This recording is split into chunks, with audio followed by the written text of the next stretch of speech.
प्यारे बच्चों नमस्कार। मैं सुशील कुमार शर्मा विद्या भारती की ऑनलाइन कक्षा में आप सबका स्वागत है। अपन जो कक्षा 10 के अंदर दैनिक जीवन में रसायन का अध्ययन कर रहे थे, इसके अंदर हम इससे पीछे वाले वीडियो के अंदर अम्ल क्षार की जो आर्यनिश संकल्पना और प्रबल अम्ल और प्रबल क्षार के बारे में अध्ययन किया था।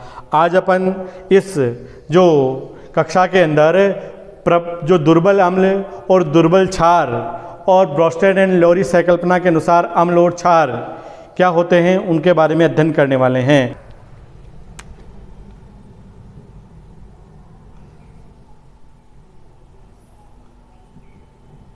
दुर्बल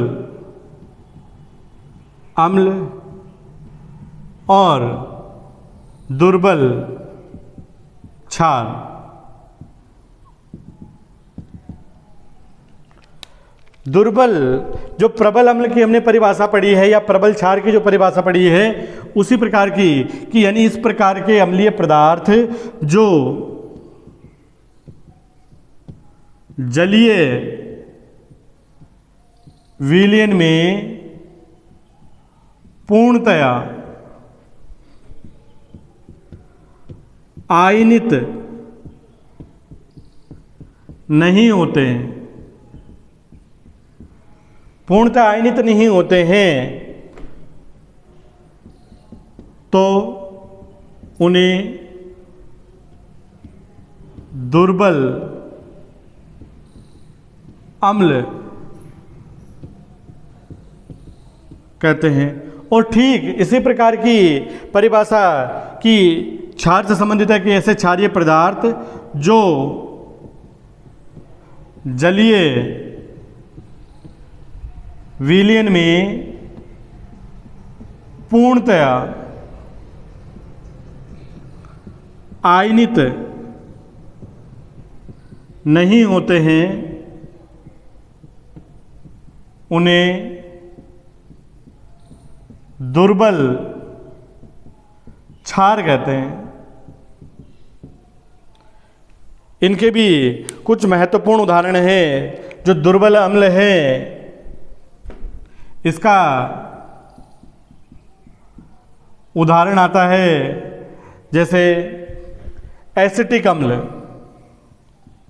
CH3COOH होता है। हाइड्रोजन साइनाइड हो सकता है HCN, या हाइड्रोजन कार्बोनेट हो सकता है H2CO3। ये सब क्या है? दुर्बल क्षार के उदाहरण हैं।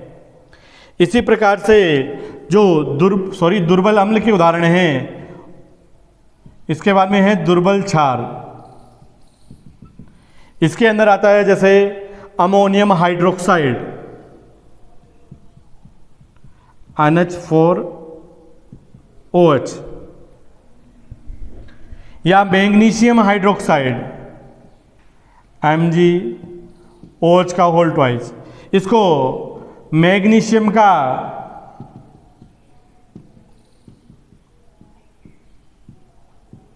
का दूध या मिल्क ऑफ मैग्नीशिया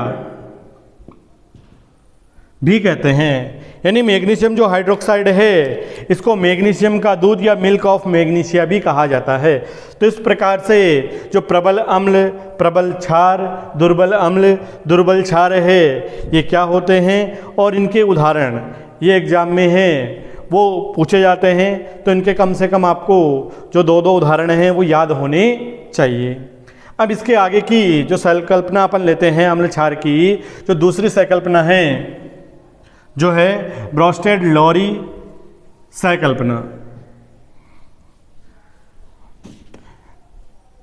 जो अम्ल क्षार की संकल्पना यानी जब आर्यनिश के द्वारा जो अम्ल क्षार की संकल्पना दी गई थी, जिसके अंदर बताया गया था कि अम्ल वे जो जलीय विलयन में हाइड्रोजन आयन और क्षार वे जो जलीय विलयन में हाइड्रोक्साइड आयन देते हैं, उनको अपन अम्ल क्षार कहते हैं। लेकिन ऐसे पदार्थों के बारे में आर्यनियस के द्वारा नहीं बताया गया जिसमें हाइड्रोजन आयन और हाइड्रोक्सिल आयन नहीं हो, तो वे अम्ल और क्षार को किस प्रकार से परिभाषित करेंगे। तो इसके लिए जो दूसरी सहकल्पना दी गई थी, अम्ल क्षार की ब्रोस्टेड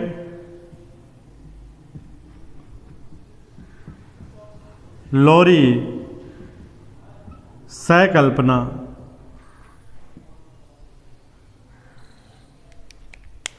यानी अम्ल क्षार की जो ब्रोस्टेड लोरी सहकल्पना क्या है,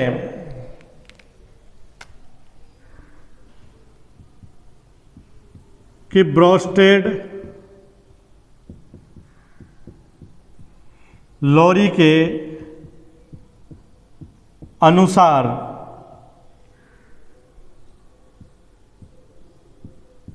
वे पदार्थ अम्ल कहलाते हैं जो प्रोटॉन दाता या त्याग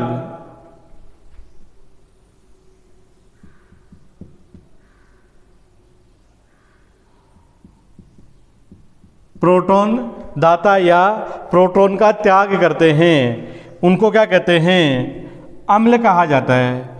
और वे पदार्थ क्षार कहलाते हैं जो प्रोटॉन ग्राही यानी ग्रहण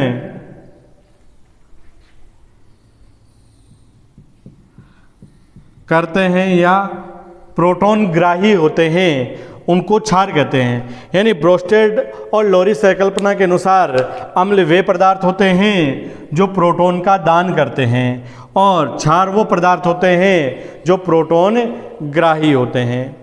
इनके अनुसार, इसके साथ साथ जो ब्रोस्टेड और लोरी सहकल्पना के अनुसार उन्होंने इसके साथ साथ एक बिंदु को और भी बताया जिसको कहते हैं संयुग्मी अम्ल क्षार। जो सहकल्पना है वो भी ब्रोस्टेड लोरी सहकल्पना के अनुसार ही दी गई थी। इन्होंने जो संयुग्मी अम्ल या संयुग्मी क्षार क्या होते हैं उसकी अवधारणा को समझाया। तो अम्ल तो वो पदार्थ होते हैं जो क्या करते हैं, प्रोटॉन का दान करते हैं, प्रोटॉन दाता होते हैं, प्रोटॉन को त्याग करते हैं। और क्षार वे पदार्थ होते हैं जो प्रोटॉन को ग्रहण करते हैं। तो जो अम्ल है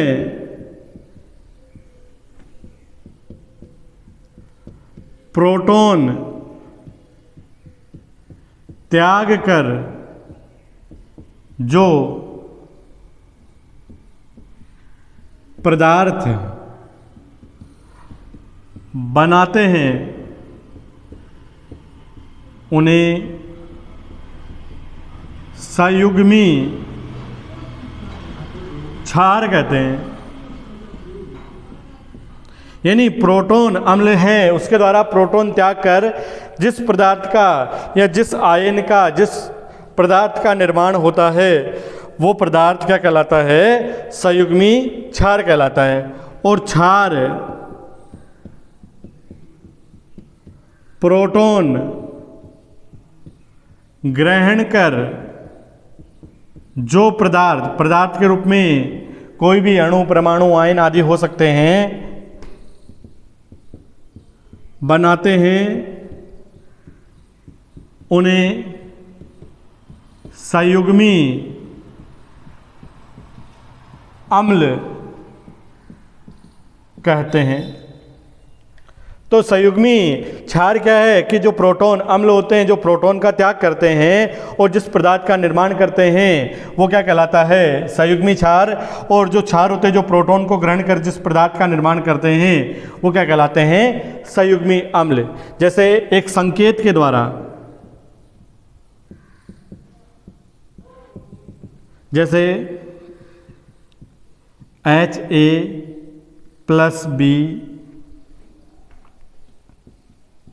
A-HB।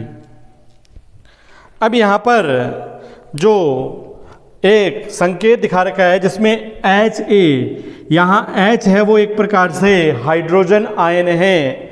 तो इस पदार्थ के अंदर क्या है, हाइड्रोजन आयन उपस्थित है। और जो हाइड्रोजन आयन होता है,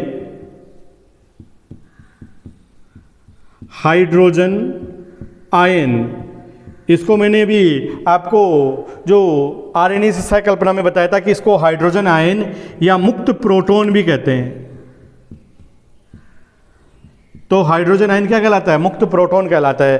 तो इस के द्वारा क्या किया जा रहा है, Ha के द्वारा H+ का, यानी ये क्या करता है, प्रोटॉन दाता है, प्रोटॉन का त्याग कर रहा है। और इसलिए ये प्रोटॉन का त्याग करता है, इसलिए इसको क्या कहते हैं, अम्ल कहा जाता है।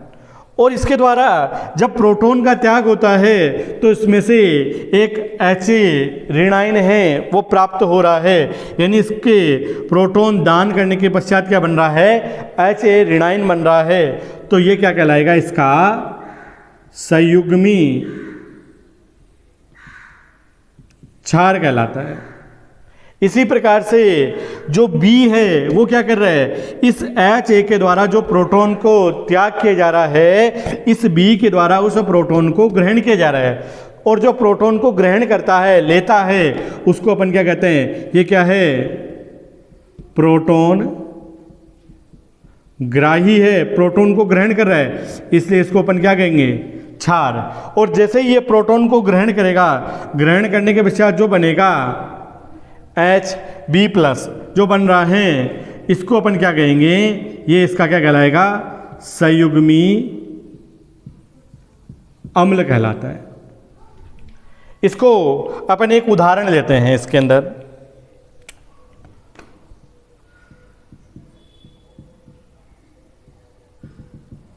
जैसे एक समीकरण है H2O + NH3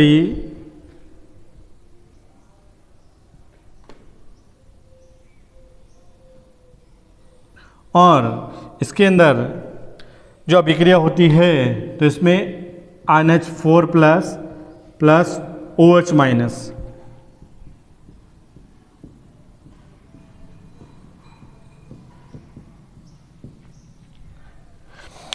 यानी जब जल की अमोनिया के साथ में अभिक्रिया करवाई जाती है तो अमोनियम आयन और हाइड्रोक्साइड या हाइड्रोक्सिल आयन का निर्माण हो रहा है। अब यहाँ पर इस अभिक्रिया के अंदर देखिए कि इस अभिक्रिया के अंदर जो जल है, इस जल के द्वारा क्या किया जा रहा है, अभिक्रिया के अंदर H+ यानी जो प्रोटॉन है, हाइड्रोजन आयन या प्रोटॉन का क्या किया जा रहा है, दान किया जा रहा है। यानी ये क्या करता है, प्रोटॉन दाता है, और प्रोटॉन दाता है इसलिए क्या कहलाएगा, अम्ल। और इसके द्वारा जब इस प्रोटॉन को दान किया जाता है तो प्रोटॉन दान करने के पश्चात ये क्या दे रहा है, OH-। तो ये OH- इसका क्या होगा, संयुग्मी क्षार कहलाता है। इसी प्रकार से जो अमोनिया है, इस अमोनिया के द्वारा क्या किया जा रहा है, इसके द्वारा जो प्रोटॉन का त्याग किया जाता है, यानी जो हाइड्रोजन आयन का त्याग किया जा रहा है, उस हाइड्रोजन आयन को यानी प्रोटॉन को इस अमोनिया के द्वारा ग्रहण किया जा रहा है। और ये अमोनिया के द्वारा ग्रहण किया जा रहा है तो ये क्या होगी, प्रोटॉन ग्राही है। और प्रोटॉन ग्राही है, इसका मतलब इसकी प्रकृति कैसी होगी, क्षारीय प्रकृति होगी, यानी ये क्षार होगा। और इसके द्वारा जब प्रोटॉन ग्रहण करने के पश्चात क्या बन रहा है, अमोनियम आयन का निर्माण हो रहा है। और अमोनियम आयन का निर्माण हो रहा है, तो जो अमोनियम आयन है ये क्या होगा, इसका संयुग्मी अम्ल कहलाता है। तो इसके संबंध में क्या किया जाता है, कुछ विशेषता इसकी लिख करके बताई जाती है, जो क्या है देखिए।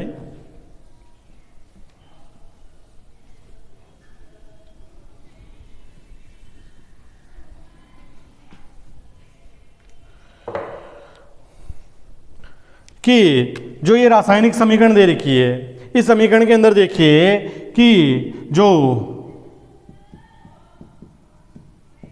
रासायनिक अभिक्रिया में जो जल है H2, यानी रासायनिक अभिक्रिया में जो H2O दे रखा है, ये क्या कर रहा है, प्रोटॉन का दान या त्याग करता है। यानी इस अभिक्रिया में H2O के द्वारा क्या किया जा रहा है, प्रोटॉन का मतलब H+ आयन का त्याग किया जा रहा है। और त्याग करता है तो जो ब्रोस्टेड और लोरिस संकल्पना के अनुसार जो प्रोटॉन दाता होते हैं त्याग करता है, इसलिए H2O क्या होगा, अम्ल होगा। और इसके द्वारा प्रोटॉन त्याग करने के बाद OH- आयन, जिसको हाइड्रोक्साइड या हाइड्रोक्सिल आयन भी कहते हैं, का निर्माण होता है। तो ये जो हाइड्रोक्सिल आयन होगा, ये क्या होगा, इसका एक संयुग्मी क्षार कहलाता है। ये क्या होगा, जो हाइड्रोक्सिल आयन होगा वो इसका क्या कहलाएगा, एक संयुग्मी क्षार कहलाएगा। इसी प्रकार से जो अमोनिया है, ये क्या है, प्रोटॉन ग्राही है, अतः ये क्या कहलाता है, क्षार। और इसके द्वारा प्रोटॉन ग्रहण कर अमोनियम आयन का निर्माण होता है। और ये जो अमोनियम आयन है, ये क्या होगा, इसका संयुग्मी अम्ल कहलाता है। तो इस प्रकार से एक रासायनिक अभिक्रिया है जिसमें जल के द्वारा प्रोटॉन का त्याग किया जा रहा है और प्रोटॉन को त्याग करके हाइड्रोक्साइड आयन का निर्माण करता है। तो इसके द्वारा, जल के द्वारा प्रोटॉन त्याग करने के कारण वो अम्ल, और जो हाइड्रोक्साइड आयन है वो उसका संयुग्मी क्षार कहलाता है। यानी जो H2O OH- ये क्या है, एक अम्ल संयुग्मी क्षार युग्म कहलाता है।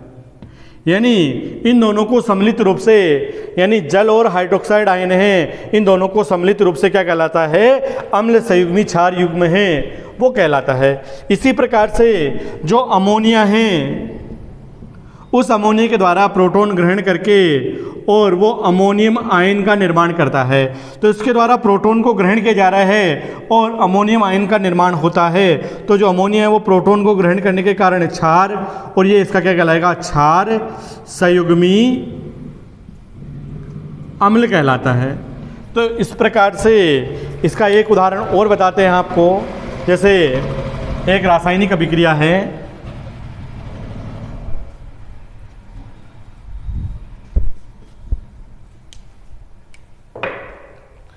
एक समीकरण है HCl प्लस H2O, और अभिक्रिया होगी तो इसके अंदर एक Cl- और H3O+, हाइड्रोनियम आयन का निर्माण हो रहा है। अब यहाँ पर जो अभिक्रिया हो रही है उस अभिक्रिया में देखिए कि यहाँ पर इसका नाम अपन को पता है कि हाइड्रोक्लोरिक अम्ल, यानी ये अम्ल है एक प्रकार से, और इसके द्वारा क्या किया जा रहा है, इस अभिक्रिया के अंदर इस हाइड्रोक्लोरिक अम्ल के द्वारा प्रोटॉन का त्याग किया जा रहा है, इसलिए क्या कहलाएगा, अम्ल। और इसके द्वारा जब प्रोटॉन का त्याग होने के पश्चात क्या बन रहा है, उसके द्वारा क्लोराइड आयन का निर्माण हो रहा है, तो ये इसका क्या कहलाएगा, संयुग्मी क्षार कहलाएगा, यानी प्रोटॉन त्यागने के पश्चात। इसी प्रकार से यहाँ पर दूसरा बिंदु दे रखा है जल, जो क्या कर रहा है कि इस हाइड्रोक्लोरिक अम्ल के द्वारा जिस प्रोटॉन का त्याग हो रहा है, तो ये क्या कर रहा है, प्रोटॉन को ग्रहण करता है, और प्रोटॉन को ग्रहण करता है तो इसका मतलब इसको क्या कहेंगे, क्षार। और ये प्रोटॉन को ग्रहण करने के पश्चात क्या बना रहा है, हाइड्रोनियम आयन का निर्माण कर रहा है, और ये जो हाइड्रोनियम आयन है ये क्या कहलाएगा, इसका संयुग्मी अम्ल कहलाता है। इस प्रकार से इस अभिक्रिया के अंदर देखिए कि भाई हाइड्रोक्लोरिक अम्ल और क्लोराइड आयन है, तो जो हाइड्रोक्लोरिक अम्ल है इसके द्वारा प्रोटॉन का त्याग हो रहा है, और प्रोटॉन का त्याग करके ये क्लोराइड आयन का निर्माण करता है, तो ये क्या है, एक प्रकार से अम्ल, और क्लोराइड आयन है वो क्या कहलाए, इसका संयुग्मी क्षार युग्म कहलाता है। इसी प्रकार से जो दे रखा है जल, जो ग्रहण करके प्रोटॉन को ग्रहण करके हाइड्रोनियम आयन का निर्माण कर रहा है, तो इस जल के द्वारा प्रोटॉन को ग्रहण किया जा रहा है और ग्रहण करके हाइड्रोनियम आयन का निर्माण करता है, तो जो जल है वो क्या कहलाएगा, क्षार, और हाइड्रोनियम आयन है वो इसका क्या कहलाएगा, संयुग्मी अम्ल। इस प्रकार से इन दोनों को क्षार संयुग्मी अम्ल युग्म के नाम से जाना जाता है। तो इस प्रकार से ब्रोस्टेड लोरी के जो संकल्पना थी कि वे पदार्थ या वे जो तत्व होते हैं या अणु यौगिक जो भी हो सकते हैं, जो किसी रासायनिक अभिक्रिया में प्रोटॉन का त्याग करते हैं उनको अपन अम्ल, और जो प्रोटॉन को ग्रहण करते हैं उनको क्षार। और जो प्रोटॉन को त्यागने के पश्चात जिस पदार्थ का मतलब जिस आयन का निर्माण होता है वो उसका संयुग्मी क्षार, और प्रोटॉन को ग्रहण करने के पश्चात जिस प्रकार के आयन का निर्माण होता है वो उसका संयुग्मी अम्ल कहलाता है। इस ब्रोस्टेड लोरी की जो संकल्पना थी वो प्रोटॉन दाता और ग्राही के आधार पर थी, लेकिन कई ऐसे यौगिक पदार्थ भी पाए जाते हैं जिसके अंदर प्रोटॉन नहीं होता, यानी वो अप्रोटोनिक प्रकृति के होते हैं। अप्रोटोनिक प्रकृति के जैसे उदाहरण आता है, अप्रोटोनिक का उदाहरण जैसे CO2 हो सकता है, SO2 हो सकता है, BF3 हो सकता है। ये कुछ ऐसे उदाहरण हैं जिसके अंदर क्या है, प्रोटॉन नहीं है, यानी अप्रोटोनिक प्रकृति के हैं। और अप्रोटोनिक प्रकृति के हैं तो इनकी अम्ल और क्षार की जो प्रवृत्ति है वो किसके द्वारा, आर्सेनिक की संकल्पना हो सकती है या ब्रोस्टेड लोरी संकल्पना हो सकती है। इन दोनों के द्वारा आर्सेनिक की संकल्पना के अनुसार उसमें हाइड्रोजन और हाइड्रोक्सिल आयन होने चाहिए, वो भी इनमें नहीं है। और ब्रोस्टेड और लोरी संकल्पना के अनुसार उसमें प्रोटॉन होना चाहिए, वो भी इसके अंदर नहीं है। इसके कारण इस प्रकार के अप्रोटोनिक प्रकार के पदार्थ हैं, उन पदार्थों की जो अम्ल और क्षार की प्रवृत्ति है वो आर्सेनिक संकल्पना के अनुसार और ब्रोस्टेड और लोरी संकल्पना के अनुसार दोनों के अनुसार ही नहीं समझाई जा सकती। इस प्रकार के पदार्थों की संकल्पना को समझाने के लिए इसके आगे आएगी एक लुईस संकल्पना, अम्ल और क्षार की लुईस संकल्पना, जिसके बारे में अपन इसके आगे वाली जो कक्षा होगी उसके अंदर उसका अध्ययन करेंगे। धन्यवाद।